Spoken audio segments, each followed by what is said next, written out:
మనకు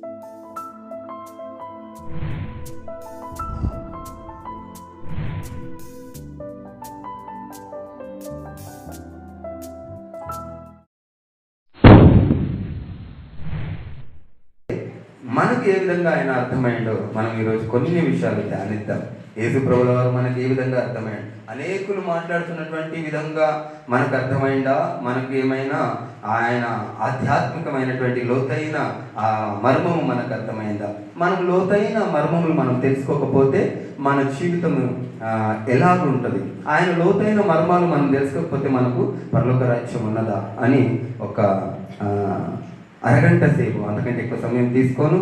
దయచేసి అరగంట సమయాన్ని సరైన ఆ యొక్క ఆలోచన కలిగి మనము విందాం. అయితే లూకా సువార్త 2వ అధ్యాయం 11వ వచనంలో ఒక మాట రాయబడి ఉంటుంది.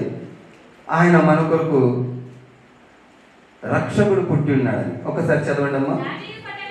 దావీదు పట్టణమందు నేడు రక్షకుడు మీ కొరకు పుట్టి ఉన్నాడు. చాలమ్మా. అయితే అక్కడ మన కొరకు ఆయన రక్షకుడు పుట్టి ఉన్నాడన్న సంగతి ఆడ మనకు తెలియజేస్తా ఉన్నది. యేసు ప్రభుల వారు మనకు రక్షకుడే. ఆయన రక్షకుడే. అనేకులు కూడా రక్షకుడు అంటున్నారు. కానీ ఆయన కేవలం రక్షకుడు అని మనకు అర్థమైందా? లేకుంటే ఆయన మనకు దేవుడు అని అర్థమైందా? ఆయన కుమారుడు అని అర్థమైందా?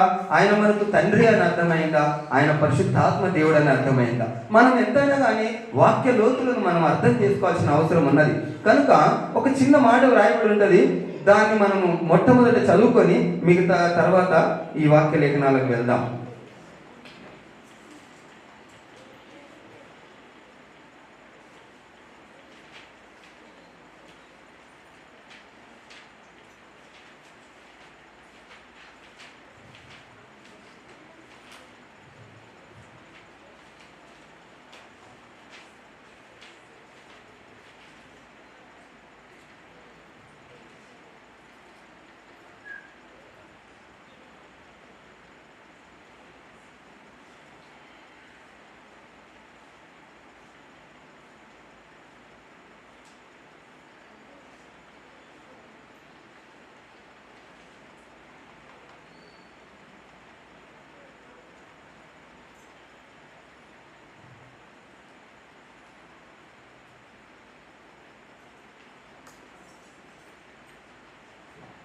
మార్కు సువార్త 4వ అధ్యాయం 11వ వచనం ఒకసారి చూడండి అమ్మా.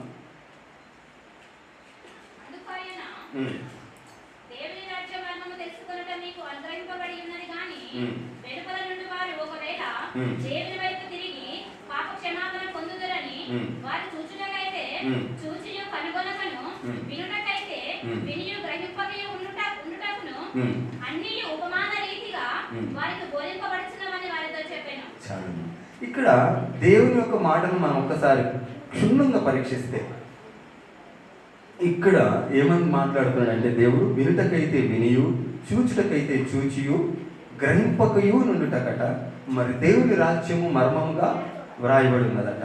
నిన్న మా అల్లుడు మేము కాస్త బయటికి వెళ్ళినప్పుడు మేము డిస్కషన్ చేసుకున్నాం. దేవుని రాజ్య మర్మం ఎలా ఉంటుందంట అంటే, ఒక గుంపు, ఒక సమూహం ఆకలితో అలమటిస్తున్నటువంటి ఆ సమూహానికి ఒక రొట్టెను విసిరేస్తే ఆ రొట్టె ఎంతమందికి దొరుకుతుంది అనే విషయాన్ని మీరు ఒకసారి ఆలోచిస్తే, అందులో చిన్నపిల్లలకు దొరకదు, బలహీనులకు దొరకదు, బలవంతులకు మాత్రమే దొరుకుతుంది కదా. ఒక్కసారి ఇమాజినేషన్ వేసుకోండి. మనం కరుణామయుడి సినిమాలో చూసినప్పుడు అందరు ఆకలితో అలమటించినప్పుడు ఒక రొట్టె ముక్కను తీసి ఇట్లా ఇట్లా అని వేసి ఆ యొక్క ఆశ చూపి లాస్ట్ చివరికి ఇటు వేసినప్పుడు ఒక చిన్న కుర్రాడు వెళ్ళి ఆ యొక్క రొట్టెని పట్టుకున్నప్పుడు ఈ పెద్దవాళ్ళ గుంపంతా వెళ్ళి ఆ పిల్లోని తొక్కేసి చంపేస్తారు. చంపేసి ఆ రొట్టె ముక్కలు లాక్కొని తింటుంటారు, కానీ ఆ పిల్లోడు చనిపోతాడు. అయితే దేవుని రాజ్యం మర్మము ఆ విధంగా ఉందట. బలవంతులకు మాత్రమే అంటే కండబలమా? దేవుని రాజ్య మర్మాలు తెలవాలంటే మనకు కండబలం కావాలా? కాదు, మనకు బుద్ధి బలం కావాలి. బుద్ధి బలం మనకి ఎక్కడ దొరుకుతుంది అంటే, సొలొమోను గారు ఆయన దేవుని దగ్గర ఎంతో మొరపెట్టి, నాయనా నాకు జ్ఞానం కావాలని ఎంతో కాలం మొరపెట్టినప్పుడు ఆయనకు జ్ఞానం ఇచ్చి. అయితే దేవుని రాజ్యం ఇక్కడ ఏమంటుందంటే, దేవుని రాజ్యం మర్మము వినుటకైతే వినియు, చూచుటకైతే చూచియు, గ్రహింపకయు నుండుటకు ఆ యొక్క దేవుని రాజ్యం ఉన్నదట. మరి మనము ఇంతవరకు చూస్తున్నాము కానీ గ్రహించలేకపోతున్నాం, వింటున్నాము కానీ గ్రహించలేకపోతున్నాం. మరి ఈ రోజు మనకు అర్థమైనటువంటి అనేటువంటి ఆ మర్మం ఏమిటో మనం గ్రహించాలి. ఇంతవరకు మనము చిన్నప్పటి నుండి మనం ఇంతవరకు మనం దేవుడి సన్నిధికి వస్తా ఉన్నాం. మరి యేసు ప్రభుల వారు మర్మము గ్రహించకపోయి ఉండటకు ఎందుకు రాయబడి ఉన్నది? మనం ఒక్కసారి ఎప్పుడైనా ఆలోచించినామా? ఆ యొక్క దేవుడు చెప్పే మాట అంతా గ్రహించడానికే కదా, అన్ని వినడానికే కదా, అన్ని అనుసరించడానికే కదా, అన్ని పాటించడానికే కదా. మరి గ్రహించకయో ఉండటకని ఎందుకు రాయబడి ఉన్నదో మనం ఒకసారి ధ్యానించాలి. అయితే ఇంకొక చోట రాయబడి ఉంటుంది,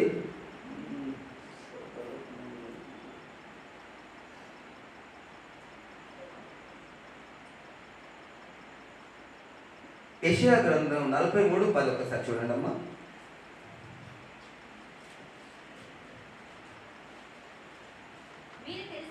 మీరు తెలుసుకొని నన్ను నమ్మి నేనే ఆయనని గ్రహించినట్టు. చాలా ఇక్కడనేమో యేసు ప్రభుల వారు ఆ యొక్క రాజ్య మర్మం వినుటకైతే వినియు, చూచుటకైతే చూచియు, గ్రహింపకయు నుండుటకు మర్మముగా రాయబడి ఉన్నది.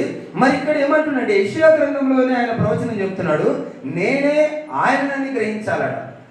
అర్థమవుతుందమ్మా? మనము ఎవరని గ్రహించాలట?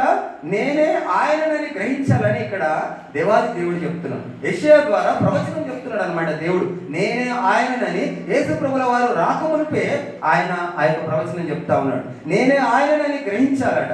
గ్రహించకపోతే ఇంకా కింద ఉంటది, మనం పాపములోనే పుట్టి పాపములోనే చనిపోతున్నామంట.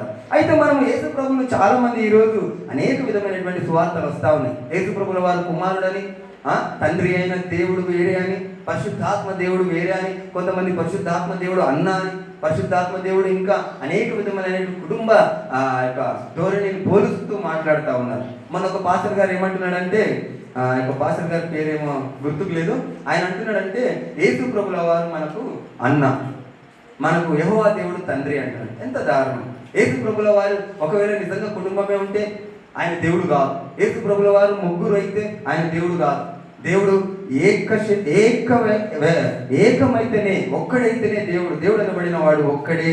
ఆ విషయాన్ని మనం గ్రహించాలి. అయితే ఈ రోజుల్లో అనేక మందిని కన్ఫ్యూజ్ చేస్తా ఉన్నారు. ఆ విషయాన్ని మనం సరిగ్గా ఆ యొక్క గ్రహించకపోతే మనం పరలోక రాజ్యంలో మనకు స్థానం లేదని వాక్యం చెప్తా ఉన్నది. అయితే ఇక్కడ ఏమంటున్నాడు? మీరు తెలుసుకొని నన్ను నమ్మి నేనే ఆయనని గ్రహించినట్లు ఆయనని మనం గ్రహించాలట. ఇక్కడనేమో ఆ యొక్క మార్కు సువార్తలు ఏమంటున్నాడు? గ్రహించకయో ఉండటకు మర్మంగా చెప్పిండట. దేవుని రాజ్య మర్మము మర్మముగా ఉన్నది.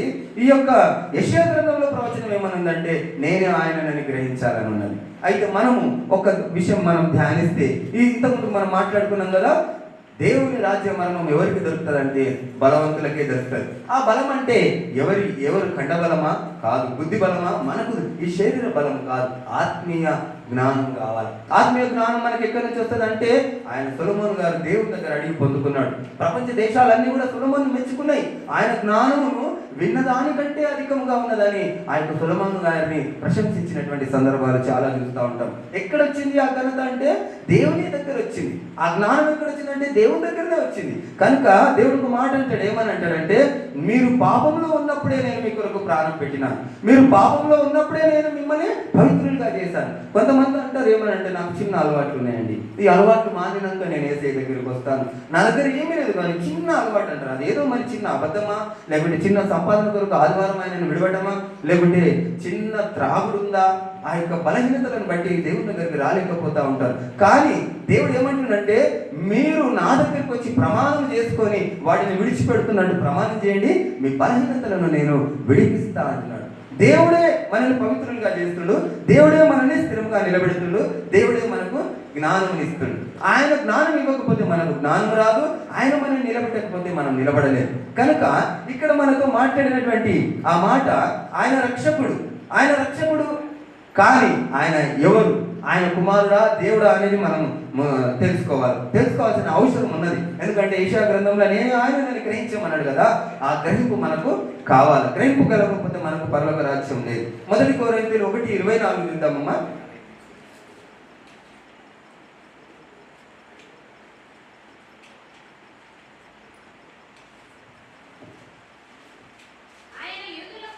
ఆయన యూదులకు ఆటంకముగాను అన్యజనులకు వెర్రితనంగా ఉన్నాడు. చాలా ఇక్కడ దేవుడు యేసు ప్రభువుల వారు దేవుడని మనం ఈరోజు చాలా మంది దేవుడు అంటున్నారు, కొంతమంది కుమారుడు అంటున్నారు, కొంతమంది రక్షకుడు అంటున్నారు. కేవలము కుమారుడా రక్షకుడా అనేది చూసే ముందు ఇక్కడ ఏమంటున్నంటే యూదుల కట్ట ఆటంకంగా ఉన్నాడట, అన్యజనులకు వెర్రితనంగా ఉన్నాడట. నశించిన వారికి వెర్రితనంగా ఉంటాడు, యూదులకేమో ఆటంకంగా ఉన్నాడు. యూదులకు ఆటంకంగా అంటే ఏంటి? యూదులకు ఆటంకంగా అంటే యెహోవా దేవుని ఆరాధించే వారికి ఆటంకంగా ఉన్నాడు. ఎందుకంటే ఆయన ఏమన్నారంటే ఈయన యోసేపు కుమారుడు కదా, ఈయన మరియకు పుట్టినటువంటి వాడు కదా.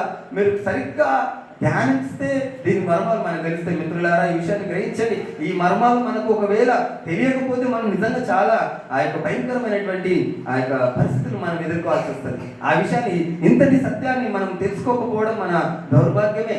యేసు నామం అనగా ఏమిటి, నూతన నిబంధన అనగా ఏమిటి, అపోస్తుల బోధ అనగా ఏమిటో మనం సత్యాన్ని గ్రహించాలా. అపోస్తుల బోధ అంటే ఏమిటో మనం గ్రహించాలా. అపోస్తుల బోధను మనం తెలుసుకోకపోతే మనం నరకానికే పోతాం. అపోస్తుల బోధ ఎందుకు చెప్పబడినది, నూతన నిబంధన మనకు ఎందుకు ఇవ్వబడినది? పాత నిబంధన ఉంటే అది సరిపోదా?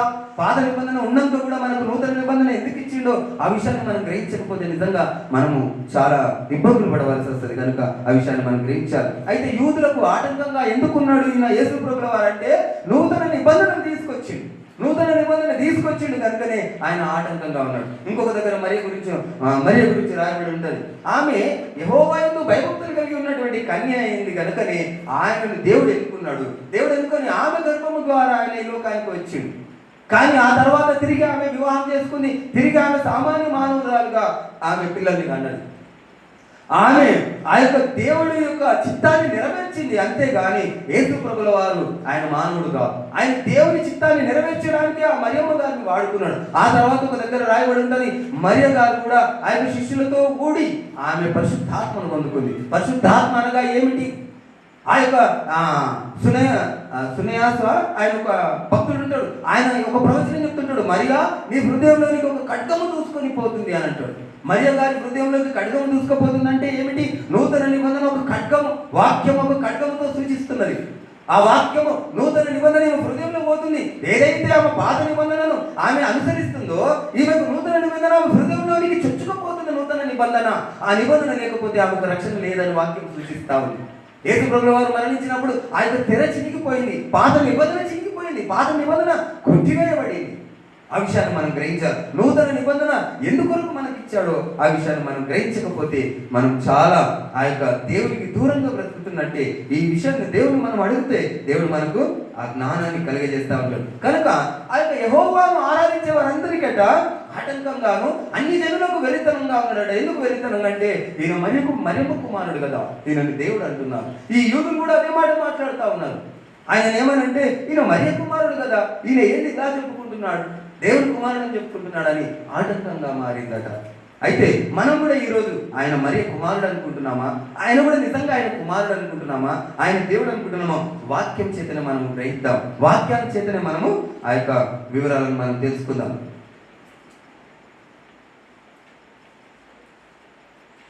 మత్తయి సువార్త 26-28 ఒకసారి చూడండి అమ్మా.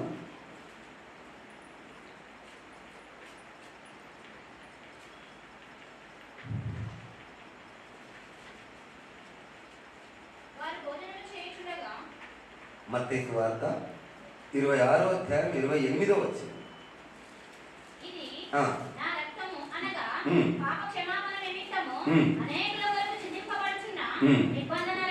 చాలు. ఈయన రక్తం ఏంటట? అనేకుల కొరకు నిబంధన రక్తం అట. నిబంధన అనగా ఏమిటి? నూతన నిబంధన ఆజ్ఞ.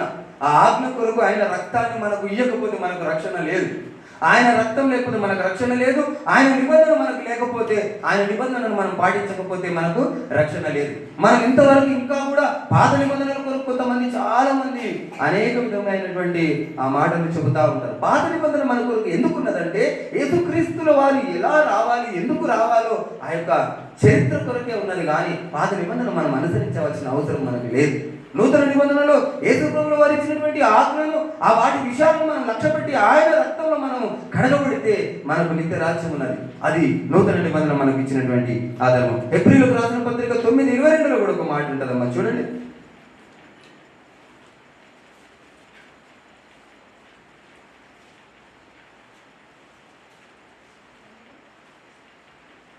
హెబ్రీయులకు రాసిన పత్రిక 9వ అధ్యాయం 22వ వచనం.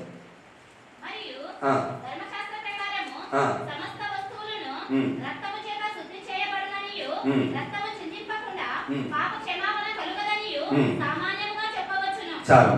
అయితే పాత నిబంధన ప్రకారంగా చూస్తే మనకు రక్తం లేకుండా పాప క్షమాపణ మనకు లేదు. అయితే ఆ రక్తం ద్వారా ఏ రక్తం కావాలో పాత నిబంధనల పశువుల రక్తము, కోడెల రక్తము, గొర్రెల రక్తము, ఈ రక్తం ద్వారానే ఆ యొక్క పాప క్షమాపణ జరిగింది. ఆ పాప క్షమాపణ పూర్తిగా జరిగిందా అంటే జరగలేదు. పాత నిబంధనలో పశువుల రక్తం చేత పాపాలు కప్పబడ్డాయి కానీ కడగబడలేదు. పాత నిబంధనలో ఆ పశువుల రక్తం చేత కప్పబడి వీళ్ళందరూ కూడా చనిపోయిన వారు ఎక్కడికి వెళ్ళారంటే పరదేశంలో నివసిస్తూ ఉన్నారు, పరదేశంలో ఉంచబడిన వారు. అయితే యేసు ప్రభుల వారు ఆయన పవిత్ర రక్తము, అది పరిశుద్ధుని రక్తం కావాలా. పరిశుద్ధుని రక్తం అంటే ఈ లోకంలో ఎవరు కూడా పరిశుద్ధులు లేరు. ఒక మాట చూద్దాం. 1 కొరింథీయులకు 2వ అధ్యాయం 11వ వచనం ఒకసారి చదవండి అమ్మా. ఒక మనుషుని సంగతులు ఆ. అతనిలోనున్న ఇదిగా మార్కు సువార్త 10వ అధ్యాయం 18వ వచనం. యేసు ఆ. నన్ను సత్పురుషుడని ఉమ్. ఎలా చెప్పుచున్నావు? ఉమ్. దేవుడు ఒక్కడే గాని ఉమ్. మరి ఎవడునూ సత్పురుషుడు కాడు. చాలు. ఈ విషయాన్ని చూపించి ఏమంటారంటే దేవుడే చెప్తుంది కదా ఆయన సత్పురుషుడు కాడని అని ఆయనకు తృప్తం చెప్పే వాళ్ళు చెప్తా ఉంటారు. ఏమనంటే దేవుడు ఒక్కడే సత్పురుషుడు, ఈయన యేసు ప్రభువుల వారే చెప్పారు కదా నేను సత్పురుషుని కాడని. అక్కడ క్లియర్గా స్పష్టంగా రాయబడినటువంటి మాటలు కరెక్ట్గా మనం చదువుదాం. ఏమన్నాడమ్మా ఒకసారి మళ్ళీ ఒకసారి చదవండి. యేసు ఆ, నన్ను సత్పురుషుడని ఎలా చెప్పుచున్నావు? ఆ, దేవుడు ఒక్కడే గాని ఆ. మరి ఎవడునూ సత్పురుషుడు కాడు. ఆ మాట రాయబడిందా? నేను సత్పురుషుడిని కాను అని రాయబడిందమ్మా. నేను సత్పురుషుని కాను అని రాయబడి లేదు కదా. నువ్వు ఎలా చెబుతున్నావు? అయితే అంతకు ముందు జరిగినటువంటి ఆ యొక్క సమస్య సంఘటనలు ఏంటంటే యేసు ప్రభువుల వారిని పరిశోధించడానికి, యేసు ప్రభువుల వారిని తప్పుపట్టడానికి అనేక విధమైనటువంటి ఆ యొక్క పన్నాగాలు పన్నుతూ ఉన్నటువంటి ఆ యూదులు అనేక విధములు ప్రతి చోట ఆయనను ఎక్కడ తప్పులో దొరుకుతాడా, ఎప్పుడు కొట్టి చంపేయాలా అని పన్నాగం పన్నుతా ఉన్నారు. ఆ పన్నాగలు పన్నుతూ ఉన్నప్పుడు ఆ సందర్భంలోనే యేసు ప్రభువు దగ్గరికి వచ్చి ఒక వ్యక్తి అంటున్నాడు సత్పురుషుడా అని అంటుంటే అప్పుడు ఏమంటున్నాడంటే నువ్వు సత్పురుషుడా అని ఎలా చెప్తున్నావు? దేవుడు ఒక్కడే కదా పరిశుద్ధుడు, దేవుడు ఒక్కడే కదా సత్పురుషుడు అని. ఇప్పుడు మనం ఒక చిన్న పిల్లాన్ని కొట్టినాం అనుకో, బాగా కొట్టి నువ్వు నా ఇంట్లోకి రాకురా, ఇక నువ్వు నాకు అవసరం లేదు, నువ్వు నా కొడుకు కాదని కొట్టేసినాం. కానీ అది మన కోపంతోనే కొట్టినాం. తర్వాత మళ్ళీ ఆ పిల్లడు ఇది తీసుకురాపంట. పిల్లడు ఏమంటాడు? నన్ను రావద్దన్నావు కదా, నీ కొడుకుని కాదన్నావు కదా అని అంటాడా అన్నాడు. అయితే దేవుడు ఇక్కడ అదే మాట మాట్లాడుతున్నాడు. ఏమంటే సత్పురుషుడా అని ఎలా అంటున్నావు నువ్వు? సత్పురుషుడు దేవుడు ఒక్కడే కదా, నేను దేవుడు కాదు, నేను మరియ కుమారుడు అన్నావు కదా, మరి సత్పురుషుడని ఎలాగంటున్నావు నువ్వు అని దేవుడు అక్కడ ప్రశ్నిస్తా ఉన్నాడు. ఈ మాటను పట్టుకొని వాళ్ళు ఏమంటారంటే దేవుడే చెప్తున్నాడు ఆయన సత్పురుషుడు కాదని, ఆయన యేసు ప్రభువుల వారు సత్పురుషుడు కాదని అంటున్నారు అంటాడు. యేసు ప్రభువుల వారు నేను సత్పురుషుని కాదు అని అంటలేడు. అక్కడ నువ్వు సత్పురుషుడా అని ఎలా అంటున్నావు అంటున్నాడు. నిజమైన దేవుడు అక్కడ స్పష్టం చేసుకుంటున్నాడు.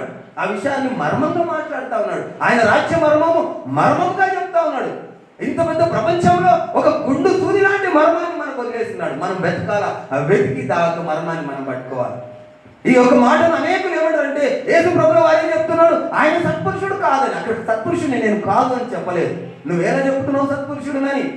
నేను దేవుడనే ఒప్పుకుంటే సత్పురుషుడు అని చెప్పు, దేవుడు ఒక్కడే సత్పురుషుడు అని చెప్పి అక్కడ మాట్లాడుతా ఉన్నాడు. మనం ఆయన సత్పురుషుడు అని మనం ఒప్పుకుంటే ఆయన దేవుడని మనము ఒప్పుకోవాలి. కనుక ఇక్కడ రాయబడినటువంటి ఆ మాట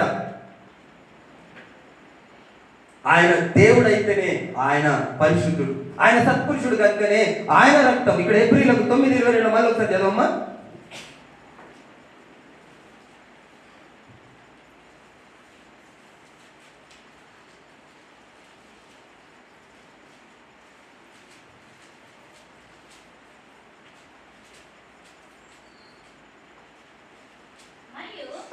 ధర్మశాస్త్ర ప్రకారము సమస్త వస్తువులను రక్తము చేత శుద్ధి చేయబడుననియు రక్తము చిందింపకుండా పాప క్షమాపణ కలుగదనియు సామాన్యంగా చెప్పవచ్చును.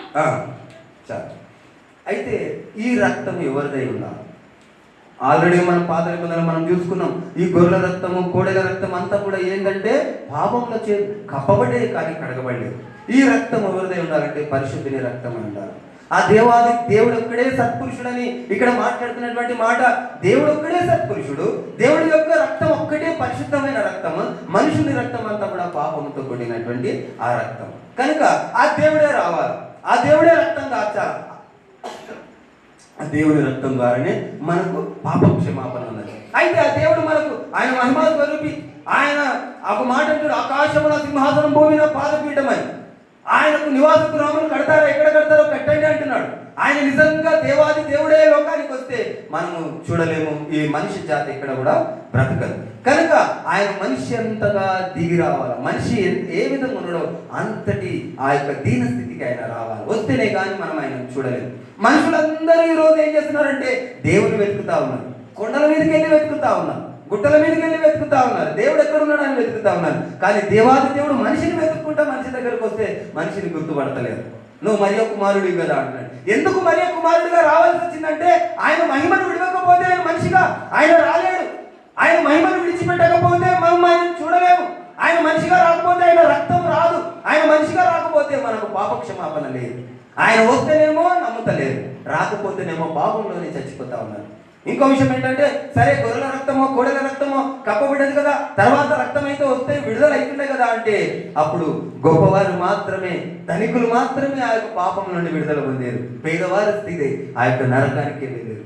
పాత నిబంధన అక్షరము చంపుతుంది, కానీ యేసయ్య రక్తము బ్రతికిస్తుంది. ఆ విషయాన్ని మనం గ్రహించాలి. ఆ యేసయ్య రక్తం పరిశుద్ధుని రక్తం కనుకనే ఆయన మనిషిగా రావాల్సి వచ్చింది. ఆయన మనిషిగా వస్తేనేమో దేవుడని ఒప్పుకోవట్లేదు. ఆయన అనేక విధమైనటువంటి ఆ యొక్క మర్మాలను ఆ యొక్క పరిశుద్ధ లేఖనాలను పొందిపరిచి ఉన్నాడు. మనం ఆయన దేవుడని గ్రహించకపోతే మనకు రక్షణ లేదా? ఆయన మనం దేవుడు అంటున్నాం, తిరిగి మళ్ళీ కుమారుడు అంటున్నాం. కుమారుడు అంటే రక్షణ లేదు. ముగ్గురు అంటే దేవుడు కానే కాదు. ముగ్గురు అంటే రక్షణ కాదు. అసత్యాన్ని మనం గ్రహించకపోతే ఈ రోజు మనకు రక్షణ లేదని వాక్యం చెప్తా ఉన్నది. ఆ వాక్యం కూడా మనం చూద్దాం. ఒక విషయాన్ని మనం గ్రహించాలి. మనము ఒక కంటిన్యూటీ టెస్టర్ అని ఉంటుంది. కంటిన్యూటీ టెస్టర్ ఏం చేస్తుంది అంటే, ఒక వైర్ని బ్రేక్ ఎక్కడైనా బ్రేక్ అయిందా తెలుపుతూ ఉంటుంది. ఆ కొనాకు పట్టుకొని ఈ కొనాకు పట్టుకుంటే అది మధ్యలో ఎక్కడ బ్రేక్ లేకపోతే ఇక్కడ లైట్ వస్తుంది. ఒకవేళ ఎక్కడైనా మధ్యలో బ్రేక్ ఉంటే ఆ లైట్ రాదు. అయితే 1, 2, 3 అట్లా ఒక 100 వైర్లు కూడా చూపించలేదు అనుకో, అప్పుడు దాని ప్రాబ్లం ఏమన్నట్టు వైర్లు అన్నీ పోయినాయా మనకే ఒక సందేహం కలుగుతుంది. ఈ కంటిన్యూటీలోనే ఏదో ప్రాబ్లం ఉంది, లేకపోతే ఇన్ని వైర్లు పాడయ్యా అని అనిపిస్తుంది. కంటిన్యూటీ ఒక వైర్ని చెక్ చేస్తుంది, కానీ ఒక 100 వైర్లు కనుక కంటిన్యూటీ చూపించకపోతే మనకు ఆ కంటిన్యూటీ మీదనే మనకు సందేహం కలుగుతుంది. ఎందుకంటే ఈ కంటిన్యూటీ పనిచేస్తుందా అనే ఆలోచన మనకు కలుగుతుంది. ఆ కంటిన్యూటీని కూడా మళ్ళీ మనం చెక్ చేయాలి. ఎలా చెక్ చేయాలంటే, ఆల్రెడీ పనిచేస్తున్నటువంటి ఆ వైరుని తీసుకొని మళ్ళీ చెక్ చేస్తే అప్పుడు ఈ కంటిన్యూటీ పనిచేస్తుందా లేదా మనకు తెలుస్తుంది. కనుక ప్రతి ఒక్కరు కూడా మనము నిల్చున్నామని పడిపోకుండా,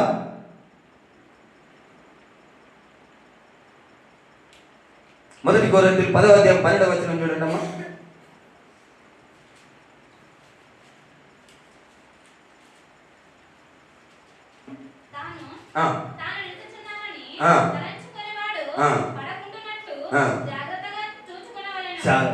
మనం ఈ రోజు మనం నిల్చున్నాం అనుకుంటున్నాం.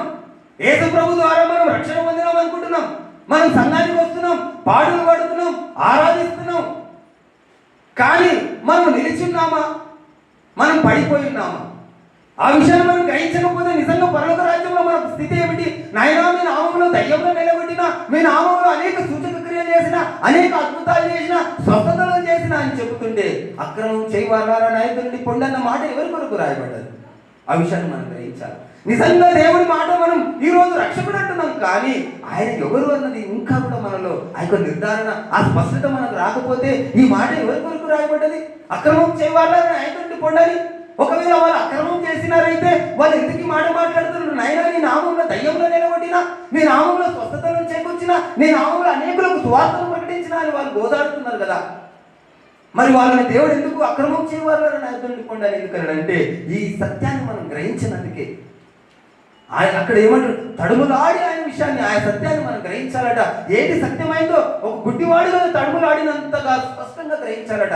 మనం ఏదైనా వస్తువు తీసుకురావడానికి మీద మీద చూసి లేదని చెప్పడం కాదు, ఎంతటి ఆ యొక్క ఏకాగ్రతతో తడుములాడి చూడాలట. కరెంటు లేనప్పుడు మనం ఎంత జాగ్రత్తగా తడుములాడుకుంటూ అడిగేస్తామో ఆ విధంగా తడుములాడి ఆయన సత్యాన్ని మనం గ్రహించాలట. యేసు ప్రభువు వారి సత్యాన్ని తడుములాడి గ్రహించమని చెప్తా ఉన్నాడు. ఆ విషయాన్ని మనం గ్రహించాలి. అయితే నిలిచున్నామని మీరు తలంచుచు మీరు పడిపోకుండా ఉండాలట. మనం పడిపోకుండా ఉండాలంటే నిలిచున్నామనుకోవద్దు. మనం ప్రతి క్షణము ప్రతి నిమిషం మనం పరీక్షించుకుంటూనే ఉండాలి. మన జీవితాన్ని పరీక్షించుకోవాలా, మన నడవడిని పరీక్షించుకోవాలా, మన వాక్యానుసారమైనటువంటి జీవితం మనం జీవిస్తున్నామా, ఆ వాక్య లేఖనాలు అందులో ఉన్నాయా లేవా అని పరీక్షించాలా. పేతురు గారు అక్కడ సువార్త ప్రకటించడానికి వెళ్ళినప్పుడు అక్కడ ఉన్నటువంటి వారందరూ వాక్య లేఖనాలను తెరిచి ఈయన చెప్పే మాటలు వాక్యంలో ఉన్నాయా లేవా అని పరీక్షించారు. ఆ పరీక్షించినాకనే వాళ్ళు గ్రహించినాకనే వాళ్ళు విశ్వసించినాకనే వాళ్ళు బాప్టిజం తీసుకున్నారు. మిత్రులారా, మనం అనేక విధమైనటువంటి మాటల చేత మోసపోకూడదు. మనం పూర్తిగా వాక్యాన్ని వింటే ఆ సత్యంలోనికి దేవుడు మనల్ని నడిపిస్తాడు. ఆ విషయాన్ని మనం గ్రహించాలి. నిలిచి ఉన్నామని మనం పడిపోకుండా మనం ఉండాలట. అయితే అపోస్తుల కార్యం 20:28 ఒక మాట రాయబడి ఉంటుంది. ఒకసారి చూసుకుందాం.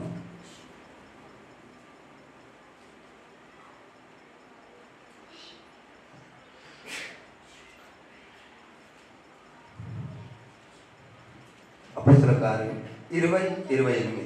దేవుడు ఆ తన స్వరక్తమిచ్చి సంపాదించిన తన సంఘమును కాయుటకు పరిశుద్ధాత్మ మిమ్మును దేనియందు అధ్యక్షులుగా ఉంచెను.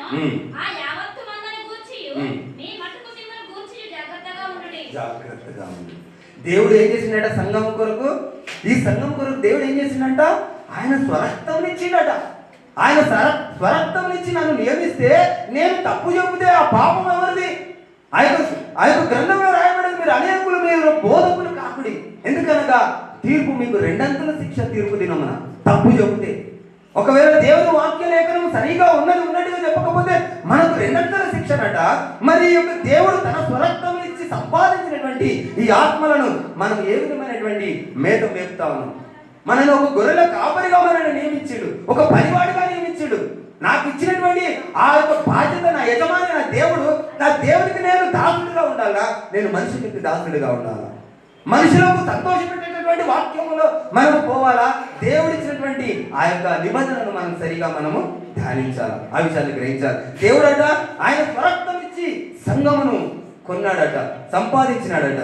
మనం ఏం చేస్తున్నాం? ఈ రోజు ఆయన స్వరక్తం ఇచ్చినటువంటి సంఘమును విచ్ఛిన్నం చేస్తా ఉన్నారు. ఒక్కొక్కరు ఇష్టం ఇచ్చినట్టు చెప్పుకుంటూ వారి గొప్పతనాలకే వారు ఆ యొక్క మాటలు చెప్తా ఉన్నారు.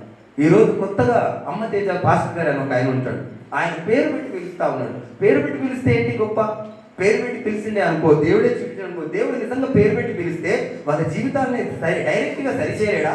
ఈ పాస్టర్ ద్వారా పేరు పెట్టి పిలిచినంత మాత్రాన వాళ్ళకు వచ్చిన లాభం ఏమిటి? పేరు పెట్టి పిలిచినంత మాత్రాన వారి జీవితాన్ని సరిచేయలేడా? డైరెక్ట్గా ఆ పేరు చెప్పి ఈ పాస్టర్ గారికి చెప్పాల్సిన అవసరం ఏముంది? రాత్రి దేవుడు ఆ పేరు పెట్టి పిలవలేడా? దేవుడు మాట్లాడలేడా? దేవుడు ఏమంటాడు? నాకు చెందవలసిన మహిమ మీరు పొందుకోవద్దు, నాకు చెందవలసిన ఘనత నేను మనుషులకు ఇవ్వనని చెప్తలేడా? ఎందుకొరకు మనం ఆ మహిమ ఆ ఘనత కొరకు అనేక విధమైన తప్పుడు బోధలు తప్పుడు మార్గాలను మనం అనుసరిస్తా ఉన్నాం. ఆ పేరు పెట్టి పిలవగానే అనేకులు పేరు పెట్టి పిలుస్తున్నారని వెళ్తా ఉన్నారు. అసత్యంలోకి వెళ్తున్నాం కదా. ఒకవేళ పోయి మీరు అక్కడికి ఆ యొక్క పాపమే చేయకుండొచ్చు, కానీ తీర్పు దినంలో అక్రమం చేయవారులారా అని దేవుడు అంటే మనం ఏం చేయగలుగుతాం? మనం ఎలాంటి జీవితం జీవించగలుగుతాం? మనం తట్టుకోగలమా? మనం ఇంతకాలం చేస్తున్న ప్రయాసం వ్యర్థమైతే, మనం సంపాదించిన సంపాదన అంతా తీసుకుపోయి మనము అల్మారులో పెడుతున్నామా? ఆ సంపాదన తీసుకుపోయి చెత్త డబ్బాలు వేసి చివరికి చెత్తలో పడుతుందా? మన సంపాదన అల్మారులో ఉండి బ్యాంకులో ఉండి సేఫ్ ఉంటేనే కదా మనకు ఆ తృప్తి, ఆ సంతోషం. మన విశ్వాసము బ్యాంకులో ఉందా? మన విశ్వాసం చెత్త డబ్బాలో ఉందా? మన నడవడి సరైనటువంటి వాక్యంలో ఉందా? మన విశ్వాసము దేవునికి ఇష్టంగా ఉందా? మన విశ్వాసము దేవునికి సమీపంగా ఉందా? ఆ విషయాన్ని మనం గ్రహించుకోకపోతే అక్కడ మనం దేవునికి దూరంగా బ్రతుకుతున్నాం. దేవుడు ఏమంటున్నాడు? మనల్ని మనం పరీక్షించుకోవాలట. దేవుడు మనల్ని పరీక్షించుకోమని నిలిచి ఉన్నామని మనం పడిపోకుండా మనం ఉండాలట. మనం జాగ్రత్తగా ఉండాలట. మనం కేవలం సంఘానికి ఒక్కొక్కసారి ఎట్లా వస్తామంటే దేవుడు ఏమైనా మనకేమైనా శిక్షిస్తాడేమో, మనకేమైనా ఆపద కలిగిస్తాడేమో అని వస్తాం, కానీ దేవుడి మీద ప్రేమతో రా. దేవుడు ఒక మాట అంటాడు ప్రకటన గ్రంథంలో, ఏమంటాడంటే మీరు ఆ యొక్క చూద్దామమ్మ ఒకసారి ఆ మాట.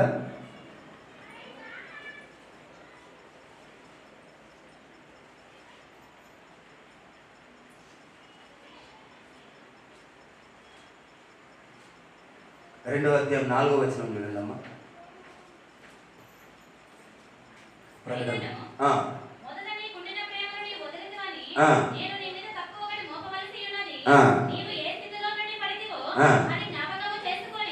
మారు మనసు పొంది ఉమ్. ఆ మొదటి క్రియలను చేయుము. ఉమ్. అట్లు చేసి నీవు మారు మనసు పొందితేనే సరి. ఉమ్. లేని యెడల ఉమ్. నేను నీ యొద్దకు వచ్చి ఉమ్. నీ దీపస్తంభమును ఆ. దాని చోట నుండి తీసివేతును. చాలా మొదటి నుంచి చదువురా. ఎఫెసులో ఉన్న ఉమ్. సంఘపు దూతకు ఇలాగు వ్రాయుము. ఆ. 7 నక్షత్రములు ఆ. తన కుడి చేత పట్టుకొని ఉమ్. 7 దీపస్తంభముల మధ్య సంచరించువాడు చెప్పు సంగతులు ఏమనగా, ఉమ్. నీ క్రియలను, ఉమ్. నీ కష్టమును, ఉమ్. నీ సహనమును నేను ఎరుగుదును. ఉమ్. నీవు దుష్టులను సహింపలేవనియు, నువ్వు దుష్టులను సహింపలేదనియు అపోస్తలులు కాకయే, అపోస్తులను కాకయే తాము తాము అపోస్తులమని చెప్పి చెప్పుకొని వారిని పరీక్షించి, ఆ వారు అబద్ధికులని ఆ. నీవు కనుగొట్టివనియు, ఆ. నీవు సహనము కలిగి ఆ. నా నామము నిమిత్తము ఆ. వారము భరించి ఆ. అడగలేదనియు ఆ. నేను ఎరుగుదును. నెరుగుదును. అయినను ఆయనను మొదట నీకున్న ప్రేమను నీకున్న ప్రేమను నీవు వదిలితివని నీవు వదిలితివని. నేను నీ మీద తక్కువగా మోపవలసి ఉన్నది. చాలమ్మా. ఇక్కడ ఏమంటున్నాడు? అపోస్తుల బోధ ప్రకటన గ్రంథంలో దేవుడు సాక్షాత్తు ఆయనతో మాట్లాడుతున్నటువంటి మాట. మీరు అపోస్తులు కాకయే అపోస్తుల బోధ అని చెప్పిన వాళ్ళను మీరు గ్రహించరు, మీరు గుర్తుపట్టిరు. అపోస్తుల బోధ అనగా ఏమిటో మీరు గ్రహించరు. అపోస్తుల బోధను మీరు గుర్తుపట్టిరు, మీరు సహనముతో నిలబడ్డారు. మీరు అన్ని విషయాలలో కరెక్ట్ ఉన్నాయి, కానీ మీ మీద ఒక నేరం మోపవలసి ఉన్నది. ఏంటంటే మునుపటి ప్రేమ మీలో లేదు. మునుపటి ప్రేమ లేకపోతే తప్పు మోపుతా అంటాడు. ఇన్ని విషయాలలో సరిగ్గా ఉన్నావు, ఆయననే సాక్ష్యం ఇస్తున్నాడు, కానీ మునుపటి ప్రేమ మీలో లేదంటాడు. ఎంతటి ఆ యొక్క గొప్ప, ఆ యొక్క భయంకరమైనటువంటి విషయాలు. ఏ ఒక్క విషయం తక్కువైనా దేవుడిని మనం చూడగలమా? దేవుని రాజ్యంలో మనం ఉండగలమా? ఈ రాత్రి మనం చనిపోతే ఆయన సన్నిధికి మనం ధైర్యంగా వెళ్ళేటటువంటి ఆ పరిస్థితి ఉందా? ఆయన దేవుడే సాక్షాత్తు చెప్తున్నాడు, మీలో అన్నీ ఉన్నాయి. మీలో ఆ యొక్క అపోస్తులు కాకుండా అపోస్తులు అని చెప్తున్నటువంటి వారిని మీరు గుర్తుపట్టారు, వాళ్ళ మాటలు మీరు లక్ష్య పెట్టలేదు. మీలో సహనం ఉంది, ఓర్పు ఉంది, సంఘం కొరకు ఓర్పుతో సేవ చేసేరు, కానీ మునుపటి ప్రేమ మీలో తక్కువైంది కనుక మీ మీద నేను నేరం మోపుతున్నా అంటున్నాడు. దేవాది దేవుణ్ణి ఆ యొక్క వెంబడించడం ఎంత కష్టమైన మాటను. మనం కేవలం సంఘానికి ఎందుకోసం అంటే ఒక్కొక్కసారి జరిగిన అనుభవం కాబట్టి చెప్తా ఉన్నా. నేను మా అమ్మ చర్చి పోకపోతే అన్నం పెట్టకపోయేది. అయితే నేను బయట అంతా తిరిగేసి చివరిలో బయటకు వచ్చి నిలబడి అక్కడ నిలబడి వాక్యం ఏం చెప్తుండో ఒక్క పాయింట్ విని ఆ పాయింట్ వెళ్ళి మా అమ్మకు చెప్పేవాడిని. ఎందుకంటే లేకపోతే అన్నం పెట్టదు మా అమ్మ. ఆ పాయింట్ చెప్పి, అమ్మాయి ఈ వాక్యం చెప్పిండే నాకు అంత గుర్తులేదు, కానీ వాక్యం చెప్పిండంటే మా అమ్మ నమ్మేసి అన్నం పెట్టేది. ఎందుకు? ఆ యొక్క అన్నం పెట్టడం కొరకు ఆ సంఘానికి వెళ్ళేవాడిని. దేవుడు ఏమైనా శిక్షిస్తాడేమో అని కొంతమంది వస్తారు, దేవుడు మళ్ళీ ఆశీర్వాదం చేయడేమో అని కొంతమంది వస్తారు, కానీ దేవుడు ఆ మాట ఒప్పుకుంటలేడు, ఆ విషయం ఒప్పుకుంటలేడు. మునుపటి ప్రేమ కావాలట, మునుపటి ఆసక్తి కావాలట.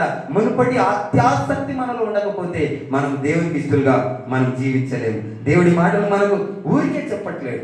దేవుడు మనల్ని ప్రతిదినము మనల్ని ఆ యొక్క జీవితాన్ని మనల్ని మనం పరీక్షించుకో. ఒక దగ్గర రాయబడి ఉంటుంది, మనల్ని మనం విమర్శించుకోవాలట. పరీక్షించుకోవడం కాదు, విమర్శించుకోవాలట. ఎదుటి వాళ్ళు మనల్ని విమర్శించడం కాదు, మనల్ని మనమే విమర్శించుకోవాలట. విమర్శించుకోకపోతే మనము తీర్పు దినములా నిలబడతాం. ఒకవేళ మనల్ని మనం విమర్శించుకుంటే తీర్పు దినములా మనం నిలబడడానికి ఆ యొక్క అవకాశం ఉండదు. మిత్రులారా, విషయాన్ని గ్రహించండి. అయితే ఇక్కడ నిల్చున్నామని మనం తలంచకుండా, మనం పడిపోకుండా జాగ్రత్తగా చేసుకోవాలట. ఆ యొక్క విషయాన్ని మనం గ్రహించాలా? అయితే ఆ యొక్క విషయాలు మనం గ్రహించే ముందు మత్తయి సువార్త 28:19 ఒకసారి చదవమ్మా.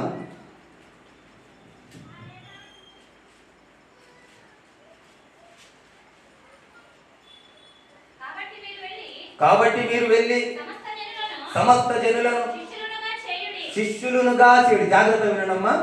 సమస్త జనులను శిష్యులుగా చేయుడి, తండ్రి యొక్కయు కుమారుని యొక్కయు పరిశుద్ధాత్మ యొక్కయు నామములోనికి వారికి బాప్తిస్మం. చాలమ్మా.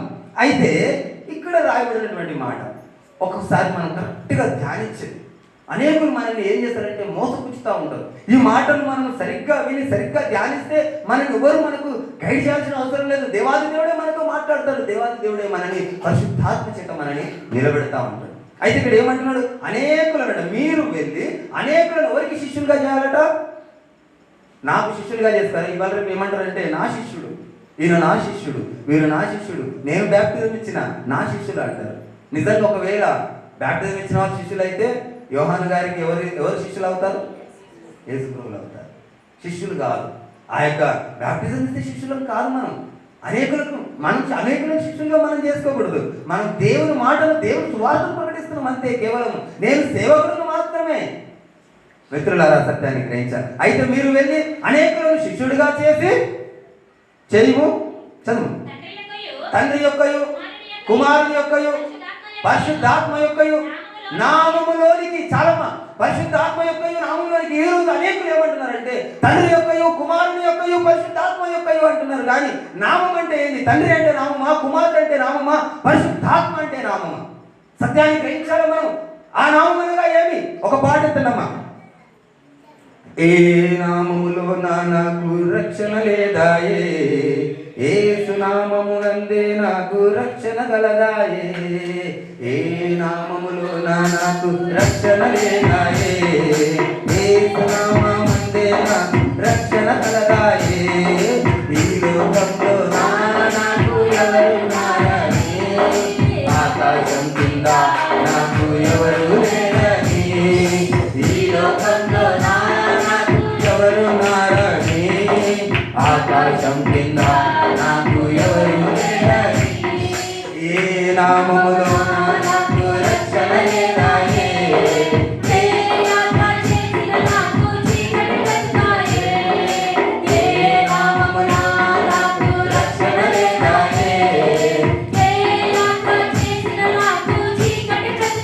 హల్లెలూయా హల్లెలూయా హల్లెలూయా. మనకే నామంలో రక్షణ లేదు. తండ్రి అంటే నామమా? కుమారుడు అంటే నామమా? పరిశుద్ధాత్మ అంటే నామమా? నామం అనగా యేసు నామం. యేసు నామమే మనకు రక్షణ. యేసు నామంలో విడుదల, యేసు నామంలో స్వస్థత, యేసు నామంలో దయ్యమునకు దడ. ఆ విషయాన్ని మనం గ్రహించాలా? ఆ నామాన్ని మనం గ్రహించలేము. తండ్రి యొక్కయు కుమారుని యొక్కయు పరిశుద్ధాత్మ యొక్కయు నామములోనికి అంటే ఆ నామాన్ని మనం పలుకక తండ్రి యొక్కయు కుమారుని యొక్కయు పరిశుద్ధాత్మ యొక్కయు అని మూడు అంటున్నారు. నామాన్ని వదిలేస్తున్నారు. ఆ నామమే యేసు నామము. ఆ సత్యాన్ని మనం గ్రహించకపోతే మనం ఆ నిత్య రాజ్యంలో మనకు స్థానం లేదు. స్పష్టంగా ఆయన రాసి ఉంచిన ఆ లేఖనాన్ని మనం పరీక్షిస్తే యేసు నామమునందే రక్షణ. నేనే ఆయనని గ్రహించకపోతే మీరు పాపంలోనే పుట్టి పాపంలోనే చనిపోదురని వాక్యం చెప్తా ఉన్నది. మిత్రులారా, ఆ విషయాన్ని గ్రహించండి. ఆ యొక్క తండ్రి యొక్కయు కుమారుని యొక్కయు పరిశుద్ధాత్మ యొక్కయు నామంలోని కంటే ఈ మూడు పలుకుతున్నారు, కానీ నామం పలుకుతలేరు. ఆ నామం యేసు నామం అన్న సత్యాన్ని గ్రహించాలా. దేవుడు ఒక్కడే, ఆయన ఒక్కడి కనుకనే మనకు ఆ యొక్క మనము ఆయన మనసు, ఆయన ఆత్మ చేత మనం నడిపింపబడుతున్నాం. ఒక్కడంటేనే దేవుడు, ముగ్గురంటే దేవుడు కాదు. అనేక విధములైనటువంటి ఆ యొక్క సత్యాలను దేవుడు వాక్యంలో పొందుపరిచి ఉన్నాడు. మిత్రులారా, ఆ విషయాన్ని మనం గ్రహించాలి. లూకాసు వార్త 18 ఒకసారి చదవడమ్మా. అది చదివి చదివిన అది కాదు. హెబ్రీయులకు రాసిన పత్రిక 1వ అధ్యాయం 5వ వచనం.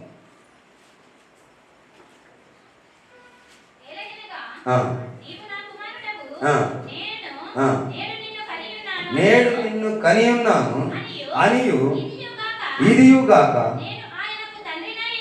నేను ఆయనకు తండ్రినై ఉండును.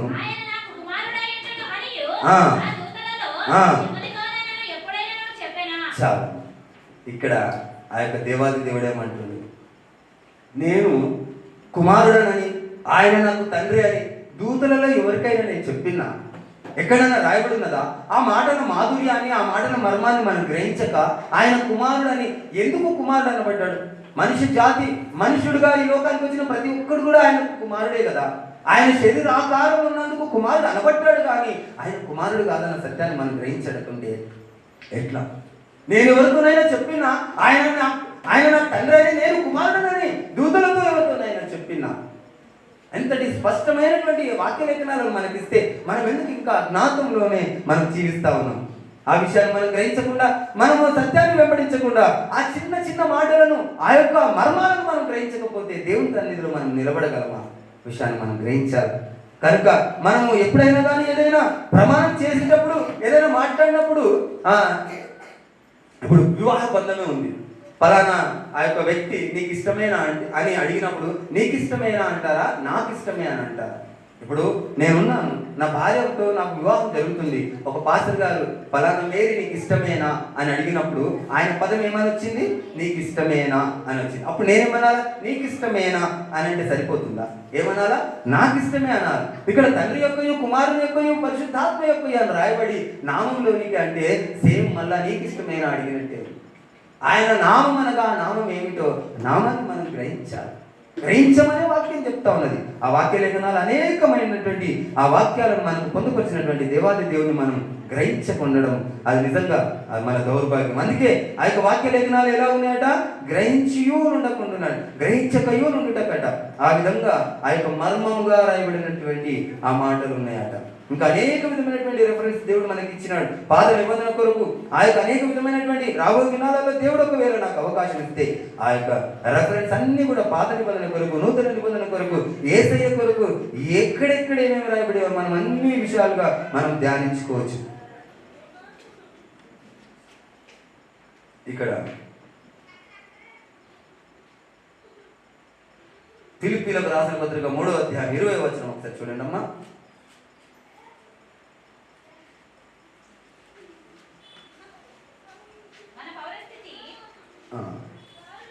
అదిగా యోహాను సువార్త 8వ అధ్యాయం 24వ వచనం.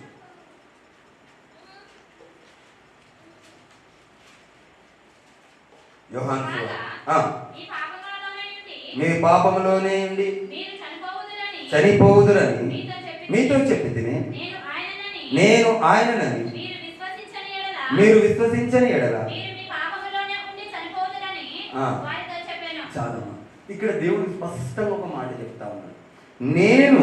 మీరు పాపంలోనే ఉన్నారు. ఎప్పుడు పాపంలో ఉన్నాం? మనం యేసుప్రభుల వారు రాకముందు వరకు కూడా మనం పాపంలో ఉన్నాం. మనం యేసుప్రభుల వారు ఈ లోకానికి వచ్చి ఆయన రక్తం కార్చి ఆయన మనల్ని పరిశుద్ధులుగా చేశారు కదా. నమ్ముతారా? యేసయ్య రక్తం ద్వారానే కదా మనం పరిశుద్ధులుగా అయినాం. యేసయ్య రక్తము కార్చినందుకే మనం పరిశుద్ధులుగా అయినాం. అంతకుముందుకు మనం పాపలమే కదా. అయితే ఇక్కడ రాయబడినటువంటి మాట, కాగా మీ పాపంలోనే ఉండి మీరు పాపంలోనే చనిపోతుంది, నేనే ఆయనని మీరు గ్రహించకపోతే మీరు పాపంలోనే ఉంటారు.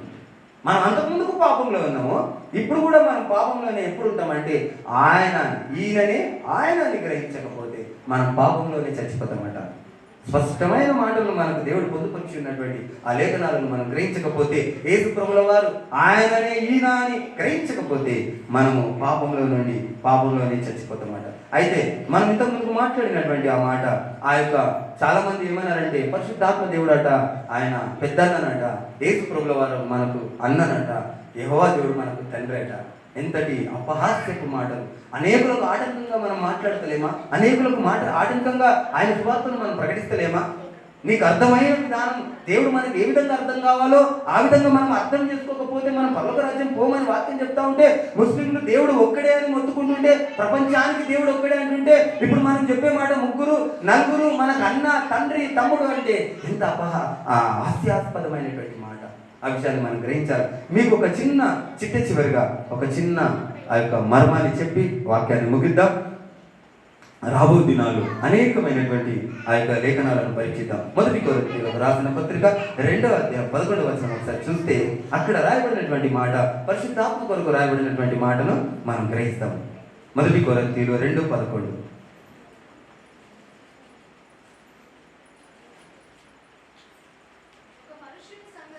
ఒక మనుషుని సంగతులు అతనిలోనున్న మనుష్యాత్మకే గాని మనుషులలో మరి ఎవరికి తెలియదు. అలాగే దేవుని సంగతులు దేవుని ఆత్మకే గాని మరి ఎవరికి తెలియదు. ఒక్క విషయాన్ని మీరు ధ్యానించండి. చదివినటువంటి ఆ లేఖనము, ఒక మనిషిని సంగతులు తన ఆత్మకే తెలుసు. ఈరోజు నేను చనిపోతే నా పాపాలన్నీ నా ఆత్మకే కదా తెలుస్తాయి. రేపు అక్కడ దేవుడి దగ్గరికి తీసుకెళ్ళిన తర్వాత నా ఆత్మ పైకి వెళ్తుంది. నా ఆత్మ నా యొక్క చేసిన పాపాలన్నీ అక్కడ స్క్రీన్ మీద పడుతుంటే, ఇవి నేను చేయలేదు నాకు తెలియదు అని అంటామా? చెప్పండి, అంటామా? అనం. ఎందుకంటే మన ఆత్మ మనకు తెలుసు. అవునా? నమ్ముతారా? మన ఆత్మ ఒక్కటే కాకుండా మన ఆత్మలో ఉన్నటువంటి ఆ యొక్క పాపము జీవితము పైకి వెళ్ళిన తర్వాత మనం గుర్తుపడతాం, ఇది నేను చేసిన పాపం అని. అయితే పరిశుద్ధాత్మ కూడా దేవుడు ఏమంటున్నాడంటే దేవుని ఆత్మకే తెలియనటువంటి పరిశుద్ధాత్మ దేవుని ఆత్మ, అది ఒక్కరి ఆత్మనే. అది మూడో వ్యక్తి కాదు, రెండో వ్యక్తి కాదు, అది సపరేట్గా అయినటువంటి ఆ యొక్క ఆత్మ కాదు. దేవుని ఆత్మనే, అది మనిషిని ఆత్మలో ఏ విధంగా అయితే పొందుపరచబడదో దేవునిలో కూడా పొందుపరచబడినటువంటి ఆత్మనే మనకు తోడై ఉన్నాడు. కనుక దేవుడు ఒక్కడే అన్న సత్యాన్ని మనం గ్రహించకపోతే మనం పాపంలోనే చచ్చిపోతామాట. మనిషిలో ఉన్నటువంటి మనుష్యాత్మకే తెలుసు కదా మన యొక్క సంగతులు, అదే దేవుని యొక్క సంగతులు దేవుని యొక్క ఆత్మకే తెలుసును. ఆ దేవుడు ఒక్కడు కనుకనే ఆయన ఆత్మ అక్కడ మన తోడుగా ఉంటే దేవుడు ఒక్కడే అని సూచిస్తుంది. పరిశుద్ధాత్మ సపరేట్ కాదు, తండ్రి సపరేట్ కాదు, కుమారుడు సపరేట్ కాదు. ఇంకా అనేక విధమైనటువంటి రెఫరెన్స్ ఇందులో ఉన్నాయి. ఆ విషయాలు మనం రాబో వారాలలో ఖచ్చితంగా మనం వాటిని చర్చించుకుందాం. దేవుడి వాక్యం దీవించును గాక.